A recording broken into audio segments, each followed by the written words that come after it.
Ratusan warga Musi Banyuasin secara antusias mendatangi sejumlah puskesmas gerai vaksin yang ada di Kabupaten Muba.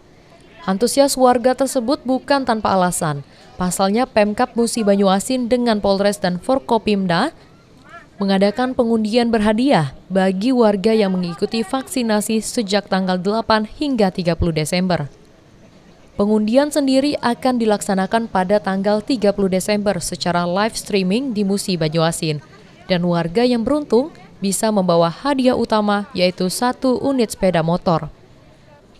Kapolres Muba AKBP Alamsyah P. Lupesi mengatakan program tersebut untuk mendukung program pemerintah pusat, meningkatkan minat masyarakat terhadap vaksinasi COVID-19. Sehingga tercipta herd immunity di wilayah Muba untuk memutus mata rantai penularan wabah COVID-19. Antusias warga sendiri dengan adanya program ini gimana? Ya, alhamdulillah masyarakat antusiasnya tinggi sekali. Hal ini bisa kita buktikan dengan adanya peningkatan masyarakat yang datang ke tempat vaksin. Saya berharap kepada masyarakat Kabupaten Musi Banyuasin yang belum melaksanakan vaksin itu mendapatkan undian.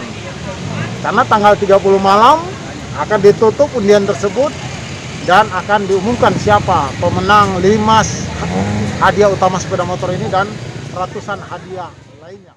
Ruzi Iskandar, PAL TV.